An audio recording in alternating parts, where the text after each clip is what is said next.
Good morning, and thank you very much for joining us. I am Yori Folari. My guest this morning is our friend Liborous Oshomah, legal practitioner and public affairs analyst. Thank you as always, Liborous. Hope you had a nice weekend. Yes. You're coming out in the African way today. That reminds me of Festac 77. Yes, in case people can't make it out, that's the famous Ife bronze mask. But Bini bronze mask. Yes, well, today we're going to be looking. I thought we might just look at the Electoral Act Amendment. The work that's been done in the National Assembly. It's now before the president. It's on the president's desk, and we're waiting for the president, or shall we say INEC in particular, awaits PMB's assent to the bill, because the president can go either one way or the other. He either assents or he doesn't and sends it back and explains why not. There are concerns, because we had Mike Igini in here, the resident electoral commissioner in Akwa Ibom, and he was of the opinion that, look, because of the contentious nature of that particular provision, how he wishes they could sort of take it out, as it were, as a unit and put it to one side, because there's not very much else that is controversial in that bill. Would you agree with that? Because it looks like all lobbyists have moved now to the presidential villa. Those who want the president not to sign it, and those who want him to sign it. I agree with him. Perfectly, completely. If only it could be moved away. Because on all other amendments, I think they are all parties are added them as regards those amendments. The one that was very controversial was the initial transmission of results electronically. But at the end of the day, I think the National Assembly had to advise itself against the backdrop of the provisions already inherent in the Constitution that empowers INEC to conduct election in the way and manner they deem fit. So if you now have an electoral act that will be inconsistent with the provisions of the Constitution, we all know that it will be declared null and void to the extent of its inconsistency. So, but the issue, the crux of the controversy now is between the governors and the National Assembly members, because the National Assembly member had said consistently that they have been at the tail end of the selection process and at the beck and call of the governors, because you find out that most of the members of the National Assembly that had disagreements with their governors do not return because they are denied party tickets, and that what they want is to enhance robust debate on the floor of the National Assembly, that the more experienced members you have, the more robust the debate and the quality of bills would be, and that there's need to have a direct primaries that will allow all parties, including the governor, go to the field to also test his popularity. But it is said that the main antagonists of the provision of the proposal for it to be direct primaries is coming from the governors. Yes, because the governors that's why the National Assembly members are of the view that, look, we want a secured platform to be able to run for office. Direct primaries to them is the only way that can secure, that can allow everybody go to the polls to test their popularity. Why to the governors? That there are issues surrounding direct primaries, no matter how selfish their reasons may be, that there is need to allow the parties determine the mode of primaries, that the law cannot restrict political party to one mode of primaries, and that let the party decide however they. And then also, I also am aware that some section of the opposition party, the PDP, also maintains that view that direct primaries is also would be cumbersome for the political party. And then we also need to look at it. If we look at all of them, cumbersome, and expensive. Let's put all of logistics. Put all of the cards on the table. You will find out that the first issue is the logistics. Apart from the logistics, these political parties, do they have credible party register? Because you can't be talking about a direct primaries without talking about the numbers of those that will participate in that primaries, that process. We saw in the president's the direct primaries conducted by the APC in 2018. We saw how the president scored about 15-point-something million votes in the primaries. But in the main election, he scored 16-point-something million votes. Does that mean that even in the main election, it was only APC members that voted for him?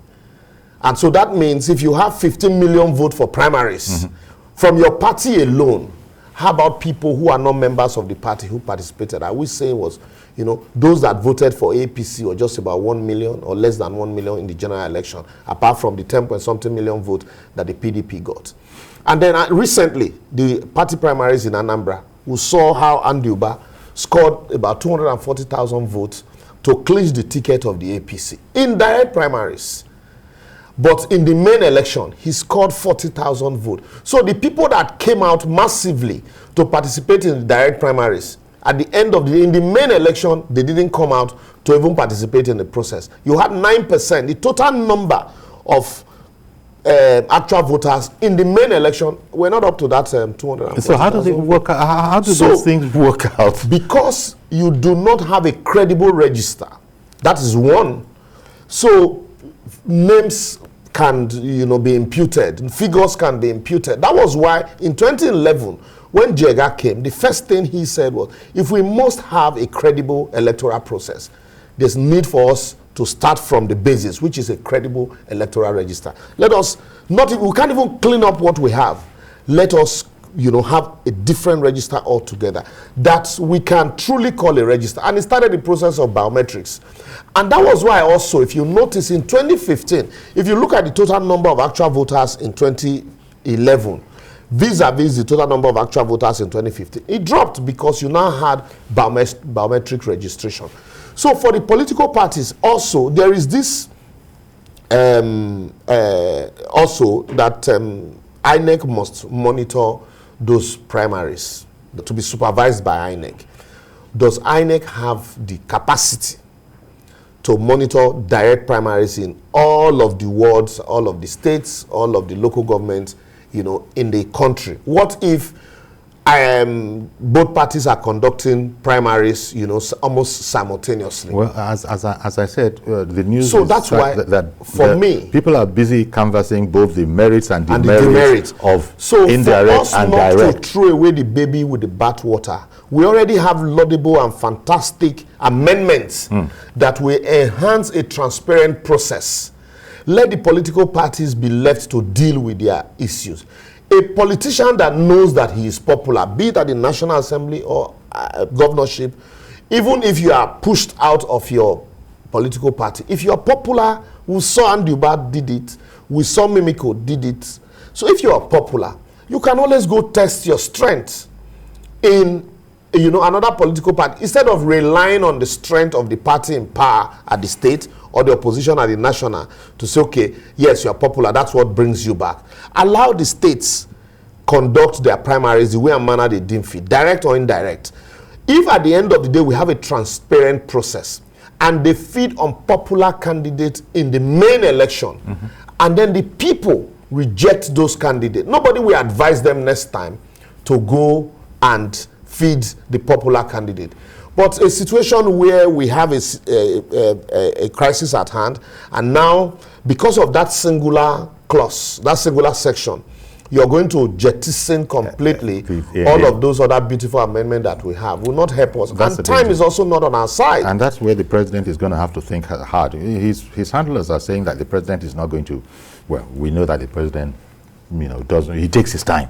Yeah, but we don't have time. We don't have all that time. In 2003 general election, the amendment was in 2002. In 2007, the amendment was in 2006. In the 2011 election, we had a 2010 amendment. In the 2015, just few days to the election was when we eventually had an amendment. So we do not need to wait until a few months to election before we know the participants will even understand the law that will guide the process they are going to participate in. I think that should have been, this is the time for us to quickly, get that done with, so that the participants would not be thinking of, oh, how do we, which law will even guide the process? Indeed. Which will be the amendment and which will not be the amendment. Mr. George, good morning, sir. Thank you for calling in. Good morning to your guests. Okay. Okay, all right. The day my beginning was with you, I tried to reach you, but I couldn't. I do not agree with the position of my beginning. Okay. That the clause of direct primary should be extracted from that bill so that the president can sign it and we'll move on. No. The main crux of our political deficit in this country is about quality of the leaders that we have. If you see what goes on within the parties, the quality of the persons they select is not about who can do the job really. It's about who is favorable to certain people that can bring personal interest, and that is what is holding us back in this our country. We have so much that the majority of people are suffering in the midst of plenty. So if whoever the party presents is what INEC will organize elections for and for people to vote for, then we should be interested in who that person is. Mm-hmm. The way and manner is selected in the party matters. Look at the Lagos State example. The governor of Lagos State, when Ambode was there, the other primary was conducted. The governor, a sitting governor, got less than 50% of the votes. Nobody in that party said that the election was rigged. The governor complained. It was a true representation of what the party members said. The governors that are contesting that clause, they are not contesting it for the interest of the average Nigerian. They are contesting it because they want to dictate who succeeds them and for personal interest. So if my beginning is saying there's controversy about who, what mode of primaries, let us remove that one. It's like trying to move ahead with what is wrong so that we get to where.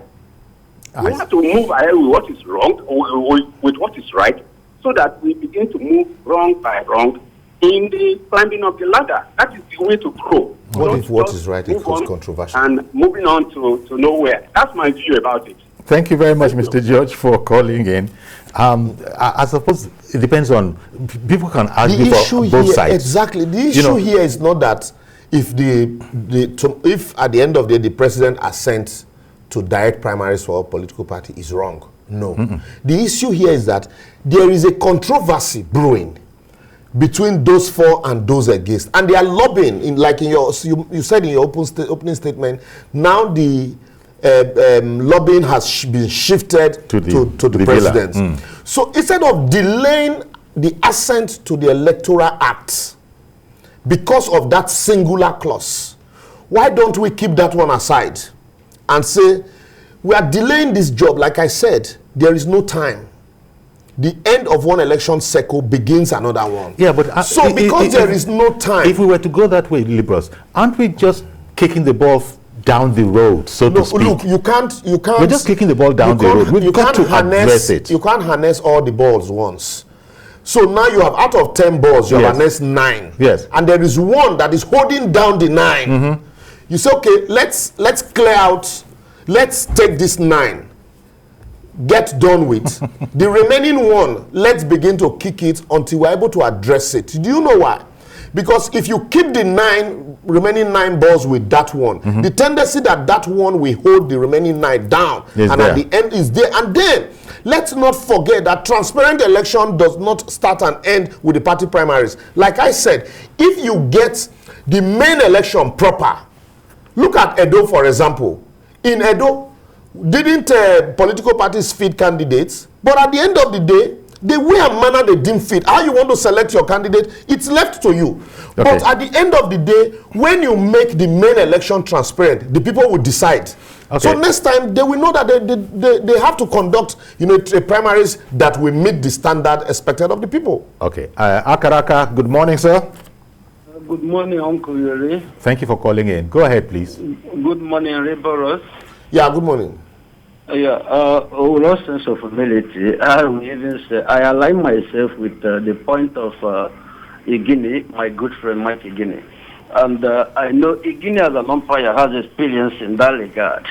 And perhaps being a trained lawyer, not only a trained lawyer and a sociologist, I know him too well. He's my good friend Mike Igini. So, having said that, in Lagos State, there was a primary as per party level, and we know what played out. Have you forgotten that Eli Kebi, former governor, I think they were still in a hotel even when the election was concluded. And I'm not too sure that even the reflection of the result in the gubernatorial election of Lagos State was actually the figure gotten at that primary. Am I correct? Yes, you are correct. So, again, you go to a place like Edo, like Liborous mentioned, you saw what played out.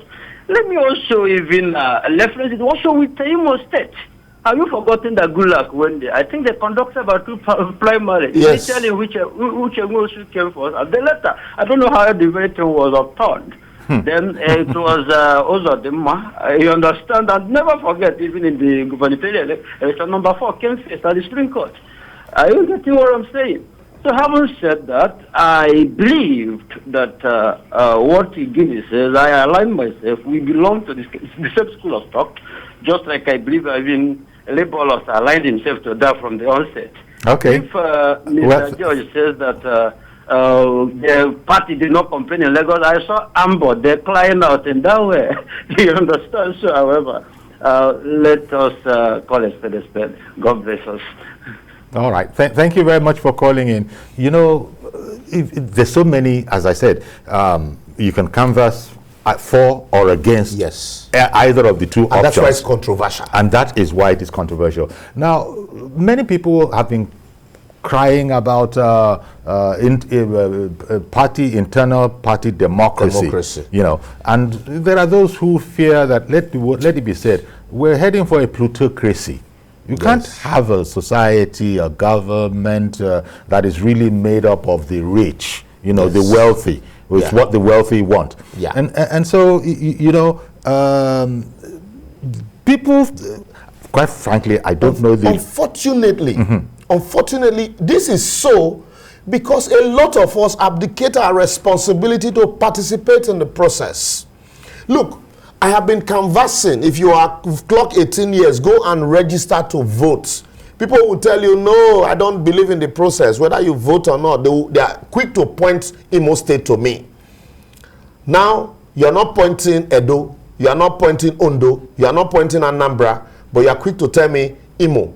Look at the number of total voters in Anambra, 9% of the total population. So what it means is that 9% sat down, we know, with the consent. When I said consent, because you acquiesced of the entire people who are old enough to vote in the states. 9% sat down and decided the fate of the state for the next 4 years. And then we sit back and say, oh, the way and manner we select leadership or that our leadership evolve, it is not good enough. It will never be good enough until we participate. That's why for me, the first question should be, INEC, how has INEC improved the process to ensure transparency and repose confidence in the election? Once we've achieved that first, you know that the behemoths called political parties, the what do you call it now? The principalities called political party in Nigeria. It's not something that, you know, the owners who have decided to hold the parties down will just let go overnight. They won't. So if they are not going to let go overnight, what you have is not because the politicians want a credible process. No. What you see playing out here is, I should have a say. The other one is saying, no, I should have a say. It is not that let us involve the ordinary person. How do you see it, Emmanuel, in Kwara State? Yeah, I want to speak on the topic. Yeah, that's why I said, how do you see it? Please go ahead, Mr. Emmanuel. Good morning. Good morning, sir. Please go ahead. This is a very interesting topic. And honestly speaking, the problem we have in this country here is that we are not being honest with ourselves. Hello? We can hear you. We can hear you. Okay. The problem we have in this country is that we are not being honest with ourselves. And the experiences that we have all had in past elections is giving all the electorate the fear that the incumbent governor usually put their own men to continue the legacy we left behind. And the system becomes circular in nature, that the same group of people, the same, in quote, kebab, keep ruling the country, keep ruling the state individually. And then we now thought that probably if we stand by the direct primaries, this will help us to at least be able to choose the candidate of the people. Actually, we have seen elections in other states, Edo, Lagos, and all that, that the vote of the people spoke. Even the ones that we just have recently in Imo, the vote counted. The people didn't want who the people in court wanted, but the vote of the mass counted. But how many times do you think this can work? So let us agree, and we believe that Buhari has sent the point that there should be a primary, direct primary election, so that the candidate of the market can be picked for elections. Okay. I think that's my point. All right then. Thank you very much, Mr. Manuel. You were pointing out that look, those that are holding the party, shall we say, those that are really the sponsors of the party, because this whole matter of participatory democracy, the members don't actually engage. They don't contribute. Yes. You know, so you find out that now you want participatory democracy. You want my voice to be recorded. It's a big challenge. That's why it's a big controversy. A man is financing the party. That's why they say, he's bankrolling, he's oiling, depending on the language they use. But it's actually not allowed. I mean, it's not supposed to be allowed. So, because it's not supposed to be so. That's why in the books, INEC are supposed to audit account. They're supposed to submit audited account, but they hardly. And that's why, look at PDP, for example. Few months after they left office, they were already broke. They were looking for somebody with large pocket to hand over the party to. And we saw the fight between the McAfee faction and the Modu Sharif faction. People that brought Modu Sharif didn't bring Modu Sharif because they felt, he has something to offer differently. But that he has money, he has private jets, This way, ordinarily, if it's a political party where members contribute, you still have your members, so you are still going to draw funds from your members.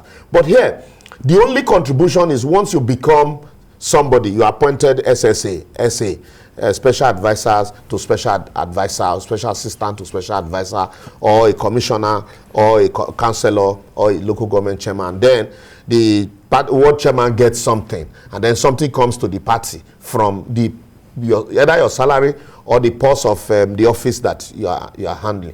And then here we are, the rest of us, we are debating. No, these people who are financing the party should leave it and let, the ordinary man who does not want to contribute to that same party.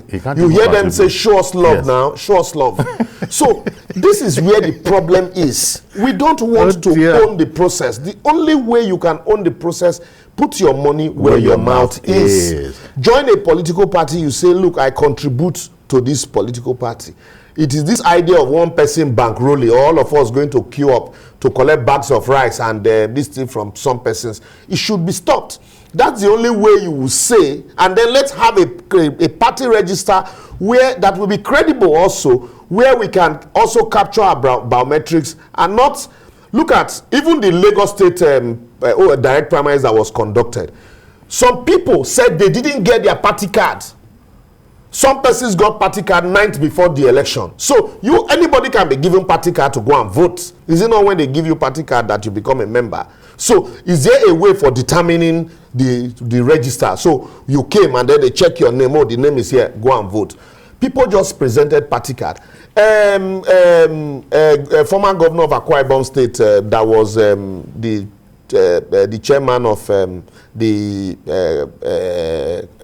Congress committee that came to Lagos, initially rejected what transpired. But at the end of the day, on his way, we know how they eventually accepted the result and never came back to Lagos again. So is that the kind of yardstick we are now using to measure that people participate in process? So, and then if it is creating controversy, I am not saying direct primaries is bad or indirect primaries is good. What I am saying is what these people are arguing. Some party members are saying this will allow us to remain relevant in the party. Others are saying no, it will put a more pressure on us. It will stop us from determining, you know, who holds the party. That is their crisis, not ours. The only way that concerns us, quickly, I know there's a caller on the line, the only one that concerns us is our election, our main election. How credible should it be? If we have a mechanism for ensuring that our election is credible, should we now hold down that mechanism on the altar of those who are fighting whether direct or indirect primaries? My answer is no. Okay, Ola in Ilorin, thank you for holding on. Go ahead, sir. Yeah, good day. My submission is why are people particular about governors imposing people? I think I'll support the person in the studio right now, because we have examples of where even the party itself, the national party, wants to control a state and they will impose their candidate on it. We should not even look, if we are only talking about governors imposing someone into doing this, as in they want to be a senator, they want to be, fine, they've spent a lot, they've done it, they have the right to do that, but we should balance it. That's my opinion. I don't think for now it should be removed. Let the president sign it, and probably they'll go back, the politicians, they agree on 50-50 how to do it, because it's for those, it's for the governors and it's for people who are against it. And I think it's at the middle, because even the national party imposing people or putting their own people in a state, it's wrong for me. So that's my own point. Thank you very much, Ola, calling in from Ilorin. Even people that have the backing of national chairman in some cases. During Oshomoh's time, in my state, Edo, we knew how people won primaries. At the end of the day, the name went to national office and other names came back. Direct primaries, direct process. They were selected by the people. Names got to Abuja, and these are the candidates. Those names were removed. Some went to court, won their cases, some didn't win. Well, let's take a break now. We'll come back and we'll look at these aspects of electoral reforms that we are all concerned with. We're not calling this electoral reforms, but it's an aspect of it. Yes. Yeah, stay with us, please. We'll be right back. We'll continue taking your calls. Welcome back. The Electoral Act Amendment is waiting assent of the President, and we're talking about a controversial aspect of it. At least it has become a controversy now. Should it be direct primaries or not direct primaries? Indirect primaries. Okay has been waiting. Good morning. Thank you for waiting, okay, in Anambra. Okay. Good morning. Okay. Good morning. Good morning. Good morning, sir. Thank you for calling in. Please, my brother, what people are discussing is very nice, indirect or not indirect. Any politicians, even direct or indirect, or not indirect, whatever they want to do, they will do it. Because when they say indirect, sometimes there will be no voting, and then they will count. They will give you some numbers. Like, let me say in Anambra, they said they did in direct primary in Anambra, and they give you the number who voted. In election, what is all those numbers? That's not the person who got all those numbers didn't get even the half of the number that you said that he got in the direct primary. So, whatever anything they say, whether indirect or not indirect, is politician. He left for the politician. Even the national crews and the governors is the one who choose, who make the provision, who is to vote or not, who is to go or not to go. So, my own, I supported the man in the studio whatever they want to do. If the direct or not direct, let them remove it and pass the electoral bill. Okay. Let them remove that one and pass the other one. Because all those ones is just to convince people. It's just to convince people and say whether this and that. There's not in any way to say that the masses. They are not for the masses. Let's frank with it, they're not for the masses. Okay. Well, thank you very much. You cannot choose. Thank you very much. Okay. First of all, people are saying the PDP, for instance, has made it known that, in fact, it has outrightly, accused the ruling party APC of this is a device by them to rig. I couldn't understand it, but they put it out like that, and that it's going to be so expensive. You were the person saying that. Yes, it's very PDP expensive. might be thought to be broke. That would mean the candidate would have to go around campaigning during the primaries, and it's like conducting a national election before national election. Yeah. So because you are conducting primaries in the entire. But it does senatorial. Even though I remember, I keep very much in mind what you've said that will be mitigating against it. But the people that you said you like to sort of encourage to participate in the whole process. Well, if they go in there and they don't have a vote, for instance, on important things. Yes. So what is the youth to be encouraged by? I understand the complications of the matter, but if they're going to go in there and there is no chance of their being able to participate, surely it's a minus and not a plus. Yeah, because in a situation where what is at play here, first and foremost for me, is a distraction. One. Secondly, is the fact that what is playing out, it's a struggle between the lawmakers and the executive members. It is who controls the structures of political party. That shouldn't bother us. And like, from Anambra has said, direct or indirect, if they want to manipulate the process, they still manipulate it. They can still, it doesn't matter. It doesn't matter whether direct primaries, they are the one that will appoint delegates that will go. Indirect, and so it is easier for them to settle delegates. You can take the old delegate, take them to Ekpe or to Badagry, lock them up in one room and say, you people are the ones that will participate. This is how you will do it. Yeah. For direct primaries, you have every party members. So it is difficult for you to settle every party member.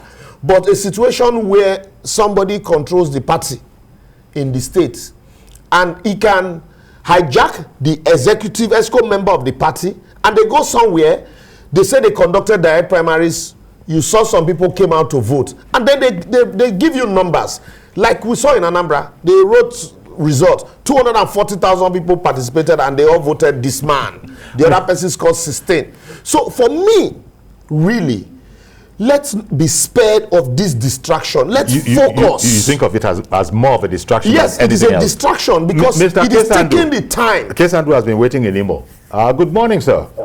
How do you see it? I'm very well, thank you. But I know much movement, so just managing it. Good morning, Dr. Liborous. Yeah, good morning, Kesandu. How far now? Right, that's just the truth about it is that these four people is just the fight for personal interest. And it does not really affect us. All we want is a clear process. We can actually agree with what happened when there was a senatorial run in my federal senatorial zone, Imo North, when my senator died. You see that these gladiators had different, it was even direct, but they had different places that they held in different persons. So like the thing about it is that no matter how you think you want to do it, they will manipulate it. My only challenge in this whole thing is INEC ready to do this direct primary of it. Can they actually conduct it? Can they actually handle it? We have the facilities to do this. Because imagine any political party is holding there on the same day. How many staff do INEC have that can actually go around vote? This is just my concern about this. And secondly, I want us to bring up the argument of at this time, what makes political parties different is their motives of sovereignty, their motive of oppression. So I don't want us to limit it to we now telling political parties of what or the way they should have stopped their thing. It has been their fight. Let them continue like this. If the truth can actually do this, if there is a good process to get party executives, it is now, if you want to get them, fine. Some people have rejected money before. We saw it happen in Anambra. Yeah. We can still see the who actually reject money from so-called stakeholders. It is possible. Because as it stands now, we have seen that so many of them do not want us into the corridors of life, especially with the young people. We have some of us who are even going to political parties and education. And we want us to engage with the most of people like the answer is actually no. So I still want these people to consider the fate of INEC. Can INEC actually handle direct primaries of all the political parties at the time? So it is just my necessary. And for it is a yes, fine. However they want it, they can actually manipulate the process. They have the capacity. And what makes it is that you can actually get all the members of the political party. Now, so many parties have done their primaries. You see even not party members, they just probably get opportunity to come and show up because this party or this person wants to. So it's a problem. You can't just get it. Okay. Thank you. Thank you very much for calling in. Now, you also mentioned much earlier that, look, this will strain INEC. Yes. It will stress them, it will strain them, but INEC has already indicated that, look, whatever direct or indirect, we don't have a problem with it. We don't have a problem with it. We will work with whatever. Yeah, that's why INEC is not, INEC had come out to tell you, anyone, we are okay with it. Because over time, what the provisions of the Constitution is just saying that INEC would monitor. Now, it's not INEC to conduct. So, but like I said, a situation, we even see national election. But you were suggesting that do they have the bodies? Do they have the personnel? That's what I'm saying. National is like conducting a national election before the national election. So for a national election, we see how INEC deploy NYSC members to conduct the election. And so a body that deploys national youth corps members to conduct election. So now if we have a situation where 20-something political parties have to conduct party primaries within a week in 7 days, do you have the manpower to monitor? Mind you, we're not just talking about two political parties. I know. We're not just talking about two political parties. Do you have the manpower, the logistics, the finances to deploy your men and material to all of those places to monitor these elections in the open primaries that had been, is being suggested? The direct primaries. The direct primaries, sorry. That is why I think the controversy surrounding these debates, it's huge enough. It is not something we should address in a hurry. But it is something I feel, it's like we say in our local adage, yam when they hot, they eat them small. Okay. Let's focus on the credibility of the overall election. Look at Anambra.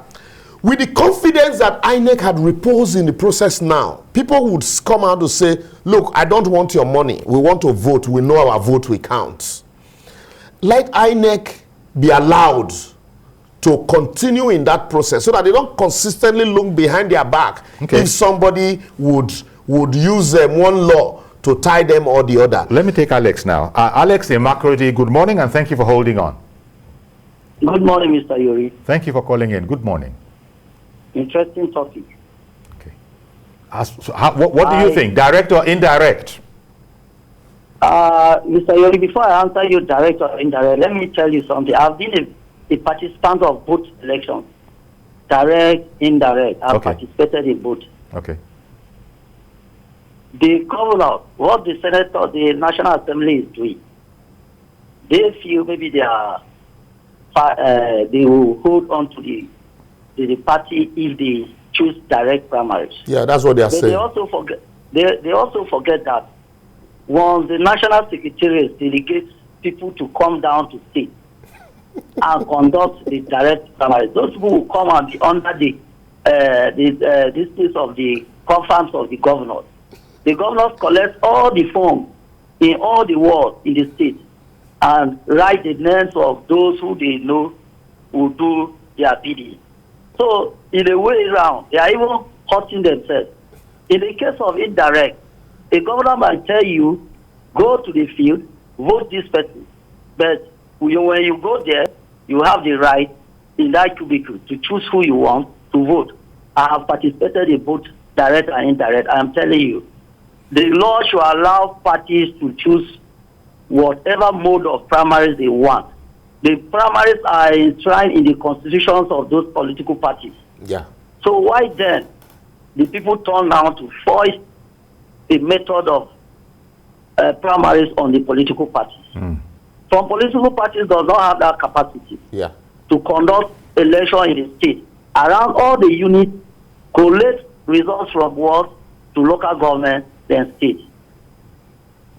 The transmission of results, perfect, electronically perfect, but the clause 87 of what, which is foisting the direct primary on the parties, I think the president should look into that.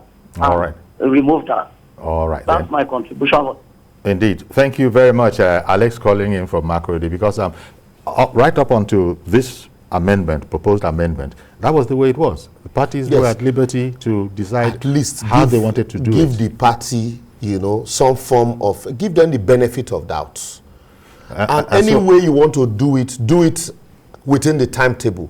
If you do it well, allow the people, the general public, determine whether this candidate is right or not. Like I said, you have APC in Nnewi. You have PDP in that same place. You have Labour Party. Mind you, Ifeanyi was in Labour Party. At the end of the day, he ought to have, if it was okay, oh, I must come back to the Senate. When he was denied ticket in PDP and was denied ticket in APC, he should have just said, well, these people didn't give me, I will go to court against you. He went to YPP, an unknown party. But because he knows that he is popular, he commands the respect of the people. He won the seat back to the Senate. So that's how politicians test their strength. You must not remain in the ruling party. And when you now begin to hear, oh no, the governors don't allow, because that is the reason they gave. The governors don't allow lawmakers to come back once you have, they hijack the party. So now the lawmakers also want to hijack a part of the party. So it's about hijacking. Mr. Joshua, I beg your pardon. Mr. Joshua in Irewolide, good morning. Very good morning, and good morning to Liborous. So for me, my take is asking ourselves this question: when are we going to be nationalistic in our views towards choosing leaders for ourselves? As Nigerians, you know your platform is very popular. I think it's time to start addressing things to ourselves as citizens. What do we want? Because whether you say direct, as they have said, or indirect, politicians would always do what they want to do. But the point is that politicians don't do these things alone. We have people who are corrupt enough and who are being corrupted. They are willing to take bags of rice. They are willing to take anything to vote, or, just to allow any process of corruption to go through. And then we are foisted with a corrupt government for the next 4 years or 8 years. And then we, the same people, will now be complaining that governance is not good, we are suffering. It is time we ask ourselves what we want. I think if we take control as Nigerians of the political process, if we take ownership of it, then whatever system that is signed into law, we will determine leaders that come from us and who will serve our interests. That's what I think, Uncle Yori. Indeed. Well, thank you very much for sharing that contribution with us. Absolutely my position. Exactly. But you see, without people engaging, because he started with the most important question: how nationalistic are we ready to be? That is why, I started this discussion by saying, now, we are not bothered about registering to vote.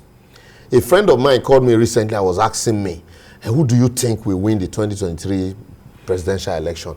I asked him, do you have a party card? Do you have a voter's card? He said, yes. I said, did you vote in the last election? He said, no. I said, are you going to vote in the next one? He said he does not think so. I said, so how will you now determine who will win? So do you think it's by this discussion? And it's because they have a preconceived notion of what's going to happen, that our vote will not count. And now INEC is doing everything to ensure that there is confidence in the process. And that confidence, people are already, the political parties are distracting us by creating these direct or indirect primaries. And so that process, that confidence building process. It's been, you know, intentionally head down to wait for whether direct or indirect.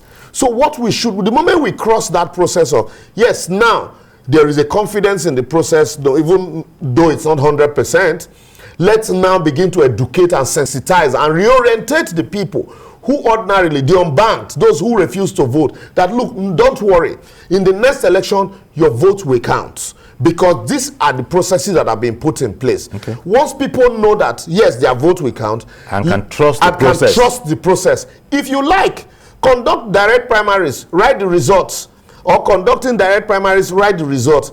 Bring the person, PDP fided candidate, APC fided candidate in that Newi. But at the end of the day, a small party, YPP, defeated them. Okay. Because the people decided that this is where we are going to. As it happens, Emeka is calling in from Newi. Emeka, how should it be? Direct or indirect? I thought Emeka was there, but apparently Emeka is not there. And he's coming from Newi. Are you hearing me? Yes, we can hear you, Emeka. Emeka, we can hear you. I was asking, Emeka, you are calling from Newi. So how is it to be, direct or indirect? What's your preference? It is clear that is what is called choosing the lesser evil. When we talk about these primaries, we have already said it already that it is easier for the party to manipulate indirect, but difficult to manipulate direct. Nigeria, we know there is a lot of corruption. So we choose the lesser evil between the two evils. So you cannot compare direct and indirect. Those who cannot organize indirect primary, let them leave it. Because when we have a direct primary, we'll be able to have choice. Like what happened in APC and PDP in Anambra State. Those of them that jump into other parties, they felt that due process was not followed.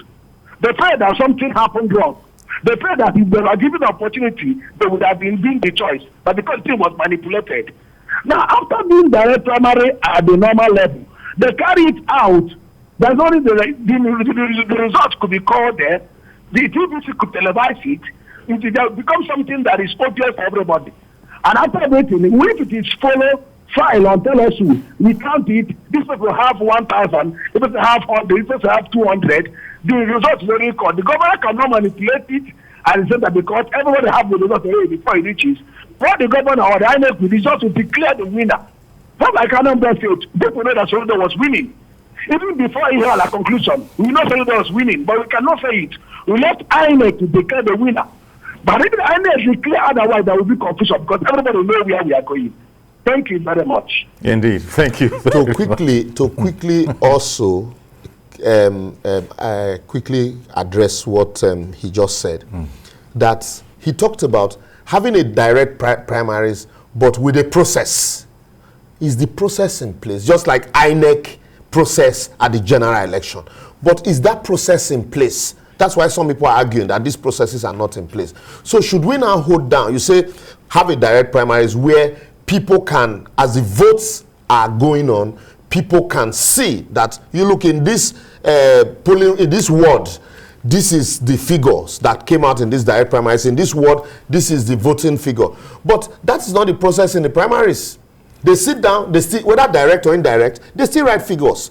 And so when they are having these debates, should we, my question is, should we now wait until the political parties finish their debate of direct or indirect primaries before we begin to now benefit from the laudable amendment of having a transparent electronic transmission of results? My answer is no. So if they are debating it, if they are unable to arrive at a result, a consensus on whether direct or indirect primaries, and that we hold down the assent to the bill, let us take it out of it and assent to the bill while we leave them to begin, once we to begin to do their debate until they arrive. Can that practically be done? Take a segment, a portion out, so as not to jeopardize the whole. Yes, it can be done. It can be done. That is to say, the president could make such a request. Yes, the president can say, since this issue is still, debated by both parties, and I'm not convinced on which one should go, Why don't we leave it the way it was before, where it was left for the political to make the decision? To make the decision. Okay. Why we assent to all of this until, you know, when we now have an agreement on the way forward and we can bring that inclusion into it. Mazi Okorafor, you're a final caller. What do you think? How should it be, direct or indirect? Look, for direct, I want the president, with his own power, at least as our father of the whole nation, to add to that bill. Let it be direct. Reason for direct, one, at least it will save costs for the politicians. Number two, all this issue of carrying election bonds will not happen. Number three, the imposition of candidates by the governors, it will not happen. And number four, it will bring sanity into Nigerian political system. It does. It doesn't. Number five, Nigeria will know that we are now on digital era. All these issues of will not happen. And number six, to see that this electronic transmission of results will be effective. A situation whereby they go back to that we are going back to analog. So direct is what we call digital. So, Mr. President, sir, on behalf of our school plan, the callers of this program, please endorse it that direct is the ultimate for Nigeria. To move forward. Thank you very much. All right then. Well, thank you very much, Mazi Okorafor. I said you'd be our last caller, and you know that's why it's the whole thing is controversial. Yes. You know, it's quite frankly controversial, and so I'm not surprised that the president hasn't been able to sign this with alacrity. They even say the lobbying has now moved to the villa. So why this lobbying is going on? But we are head down. And you made the point at the beginning of the program that we don't have all that much time. We don't have time. We need to go. So we are head down. Oh, well, completely. Mr. President, if he's listening to this, you know, you can hear your people. Everybody is saying that we need to know as soon as possible what the process shall be. What route shall we be following? Is it going to be direct or indirect? We're going to have to leave it there. And thank you very much, everybody that also called in to weigh in on one side or the other on the matter.